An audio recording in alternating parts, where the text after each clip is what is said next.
Hello everyone, my name is Husna and welcome to my channel, The Tsunami Part 2. Tilly Smith, a British schoolgirl, was able to save many lives when the tsunami struck Phuket Beach in Thailand. जब Thailand के Phuket बीच में tsunami आई, Tilly Smith, एक British स्कूलगर्ल, बहुत से जानों को बचाने में सफल रही। Was able to, इसको सक्षम थी या सफल रही भी कह सकते हैं। Though she has won a number of awards, her parents have not allowed their daughter to be interviewed on television and made into a heroine. हालांकि वो बहुत से अवार्ड्स जीती, फिर भी, यहाँ कॉमा का मतलब होता है फिर भी, जब दो यहाँ है, हालांकि फिर जब कॉमा आता है तो इसका मतलब होता है फिर भी। उसके पेरेंट्स ने अपनी बेटी को टीवी पर, टेलीविजन पर इंटरव्यू देने और हीरोइन के रूप में बनने के लिए अलाउ नहीं किया। Why do you think they took that decision? आपको क्या लगता है उन्होंने ये डिसीजन क्यों लिया था या क्यों लिया कह सकते हैं? आपको क्या लगता है? आई थिंक मुझे लगता है कि वो नहीं चाहते थे कि एक छोटी सी बच्ची, पढ़ने लिखने वाली बच्ची का पढ़ाई से ध्यान हट जाए और वो खुद को सेलिब्रिटी समझने लगे। यही हो सकता है और क्या। Now here is a story from Thailand. अब पेश है एक कहानी थाईलैंड की। The Smith family from Southeast England were celebrating Christmas at a beach resort in southern Thailand. दक्षिणी पूर्वी इंग्लैंड की स्मिथ फैमिली दक्षिणी थाईलैंड के बीच रिसोर्ट में क्रिसमस मना रही थी। Tilly Smith was a 10-year-old schoolgirl. Her sister was 7 years old. Their parents were Penny and Colin Smith. Tilly Smith 10 साल के स्कूल की बच्ची थी। उसकी बहन 7 साल की थी।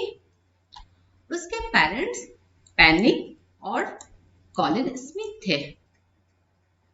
It was 26 December 2004. 26 दिसंबर 2004 था। Deadly tsunami waves were already on their way. घातक सुनामी लहरें पहले से ही अपने रास्ते पर थी। They had been triggered by a massive earthquake of northern Sumatra earlier that morning. वो उस सुबह उत्तरी सुमात्रा में आए हुए विशाल भूकंप के कारण उत्पन्न हुआ था। The water was swelling and kept coming in. Penny Smith remembered. पानी उठता जा रहा था और अंदर आता जा रहा था। पानी उठ रहा था और अंदर आता जा रहा था। पानी उठ रहा से यहाँ पर मतलब है कि जो पानी का जो स्तर है वो ऊपर उठता जा रहा था, ऊपर उठ रहा था और अंदर आता जा रहा था। पेनी स्मिथ रिमेम्बर्ड, पेनी स्मिथ को याद था। यानी कि ये जो डिटो मार्क के अंदर रखा गया है ये पेनी स्मिथ ने ही कहा है। तो जिसने भी ये कहानी बताया है बाद में, तो वो पेनी स्मिथ से इसका मतलब मिलकर उससे बात करके फिर इस कहानी को लिखा है। तो डिटो मार्क के अंदर उसके भी कुछ लाइन जैसा उसने कहा डायरेक्ट लिख दिया है। The beach was getting smaller and smaller. बीच छोटा होता जा रहा था। I don't know what was happening. मुझे पता नहीं था कि क्या हो रहा था। But Tilly Smith sensed that something was wrong. But Tilly Smith को अनुभव था कि कुछ गलत, कुछ गलत था या कुछ गड़बड़ था। Her mind kept going back to a geography lesson she had taken in England just 2 weeks before she flew out to Thailand with her family. उसका मन वापस से ज्योग्राफी के उस लेसन की तरफ बार बार जा रहा था जिसे वो इंग्लैंड में पढ़ी थी के लिए यहाँ पर हैड टेकन है, ग्रहण की थी। ऐसा क्यों? क्योंकि उसने अपने माइंड में उस लेसन को ग्रहण किया, इस तौर पर यहाँ हैड टेकन यूज किया गया है। टैग का यूज सिर्फ लेने के लिए नहीं होता है बल्कि ग्रहण करने के लिए भी होता है, जैसे खाना, नहाना, इन सब चीजों के लिए भी यूज होता है। तो वो उसके माइंड में ग्रहण किया हुआ था इसलिए यहाँ पर है जस्ट, जो कि उसने बस 2 हफ्ते पहले, जस्ट 2 weeks बिफोर, जस्ट 2 हफ्ते पहले अपने फैमिली के साथ थाईलैंड में आने के पहले ग्रहण किया था। फ्लू आउट यहाँ पर क्यों यूज किया गया है? ये फ्लू आउट यानी कि जाने के लिए क्यों यूज किया गया है? क्योंकि उड़ कर गई थी, यानी कि एरोप्लेन से गई थी। ऐसा होता है। ड्राइव का यूज किया जाता है, ड्राइव का पास्ट होता है, ड्रोव को भी यूज किया जाता है जब लोग कार को चला कर जाते हैं। तो गो का यूज होता है, तो इससे पता नहीं चलता है कि किस तरह से गया, पैदल गया या किसी व्हीकल से गया, कुछ पता नहीं चलता है। लेकिन ये फ्लू आउट या फिर ड्राइव या फिर उसका पास्ट जो होता है ड्रोव, तो इससे पता चलता है कि गया तो किस तरह से गया। Tilly saw the sea slowly rise. Tilly ने समुद्र को धीरे धीरे उठता हुआ देखा। And start to form bubble and form whirlpools, और झाग, बुलबुले और भंवर बनते हुए देखा। ये दोनों के लिए सॉ, देखा। शी रिमेम्बर्ड, यहाँ स्टार्ट है कि फॉर्म मतलब कि बनते हुए, शुरू होते हुए देखा, यानी बनना शुरू होते हुए देखा। She remembered that she had seen this in class in a video of a tsunami that had hit the Hawaii Island in 1946. उसे याद आया कि उसने सुनामी की वीडियो को क्लास में देखा है। उसे याद है कि उसने देखा है ये चीज जो वहां पर देख रही थी, उसे याद है कि उसने ये देखा है सुनामी की एक वीडियो को क्लास में। दैट, जो, हैड हिट द, जो कि 1946 में हवाई आइलैंड में आई थी। हर geography teacher had shown her class the video. उसके ज्योग्राफी टीचर ने उसके क्लास को ये वीडियो दिखाया था। And told them that tsunamis can be caused by earthquakes, volcanoes and landslides, और उनको बताया था कि सुनामी भूकंप, ज्वालामुखी और जमीन के सरकने के कारण से हो सकता है। Tilly started to scream at her family to get off the beach. Tilly बीच को छोड़ने के लिए या बीच से निकलने के लिए अपनी फैमिली पर चिल्लाने लगी। Started to scream यानी चिल्लाने लगी, चिल्लाना शुरू कर दी या चिल्लाने लगी, दोनों ही कहा जा सकता है। चिल्लाने लगी बोलना ज्यादा अच्छा लगता है। She talked about an earthquake under the sea. वो समुद्र के नीचे भूकंप के बारे में बताई। She got more and more hysterical, said her mother Penny. उसकी माँ पेनी ने कहा कि वो बहुत हिस्टेरिकल होती जा रही थी। हिस्टेरिकल का मतलब होता है एकदम बेकाबू होकर चिल्लाना।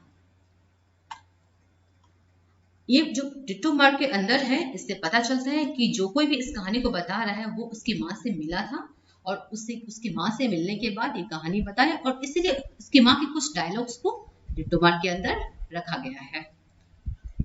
I didn't know what a tsunami was. मुझे पता नहीं था कि सुनामी क्या था। ये भी डिटो मार्क के अंदर है, उसकी माँ ने ये बात कहा है पैनी ने। But seeing my daughter so frightened, I thought something serious must be going on. पर अपनी बेटी को इतना डरा हुआ देखकर मुझे लगा कि कुछ गंभीर होने वाला है। Tilly's parents took her and her sister away from the beach to the swimming pool at the hotel. Tilly के पेरेंट्स उसे और उसकी बहन को बीच से ले गए होटल के स्विमिंग पूल पर। A number of other tourists also left the beach with them. बहुत से अन्य पर्यटक भी उनके साथ बीच से चले गए। बीच को छोड़ दिए ऐसा भी कह सकते हैं, तो बात एक ही है, बीच को छोड़ दिए या बीच से चले गए। Then it was as if the entire sea had come out after them. फिर ये था मानो, यानी कि ये जो उस वक्त जो हो रहा था वो ऐसा था जैसे, as if का मतलब मानो या जैसे कि दोनों ही होता है। The entire sea, पूरा समुद्र had come out after them, उनके पीछे निकल आया था, यानी कि वो जो समुद्र था वो उसकी लहर ऊपर उठ चुकी थी, उनके पीछे वो था। I was screaming, run, मैं चिल्ला रही थी, भागो। The family took refuge in the third floor of the hotel. Family ने होटल के थर्ड फ्लोर में शरण लिया। थर्ड फ्लोर का मतलब होता है चौथा माला, क्योंकि इंग्लिश में नीचे वाले जो फ्लोर जो होता है फ्लोर उसको कहते हैं ग्राउंड फ्लोर, वो पहला तल्ला नहीं होता है, और जो जिसको हम लोग दूसरा तल्ला कहते हैं उसको वो लोग फर्स्ट फ्लोर कहते हैं, इसलिए थर्ड फ्लोर मतलब चौथा माला। The building withstood the surge of 3 tsunami waves. वो बिल्डिंग 3 सुनामी लहरों के लहर को सह लिया था। withstood का मतलब, इसको withstood ही पढ़ते हैं, withstood जैसा लिखा हुआ है लेकिन withstood पढ़ते हैं इसको, मतलब endured without collapsing, मतलब बिना टूटे वो सहा, यानी वो टूटा नहीं और बस सह लिया था। If they had stayed on the beach, they would not have been alive. अगर वो बीच में रहते तो वो जिंदा नहीं होते। The Smiths later met other tourists who had lost their families. Smith बाद में बाकी के टूरिस्ट से मिली जिन्होंने पूरी फैमिली को खो दिया था। Thanks to Tilly and her geography lesson, शुक्र है टिली और उसके ज्योग्राफी लेसन का। दे हैड बीन फोरवर्ड, जिसने पहले से सचेत किया। फोरवर्ड मतलब कि पहले से वार्न करना जो होता है, पहले से सचेत किया। Tilly went back to her school in England and told her classmates her terrifying tale. Tilly वापस से अपने स्कूल इंग्लैंड में गई और अपने क्लासमेट्स को, अपने क्लास के लोगों को अपनी भयानक कहानी बताई। टेरिफाइंग का मतलब होता है भयानक, टेल मतलब कहानी। वीडियो अच्छे लगे तो वीडियो को प्लीज लाइक कर दीजिएगा। इसका नेक्स्ट पार्ट मैं नेक्स्ट वीडियो में लेकर आऊंगी, ये इसका फाइनल पार्ट होगा। और ठीक है, मिलते हैं नेक्स्ट वीडियो में, तब तक के लिए बाय बाय।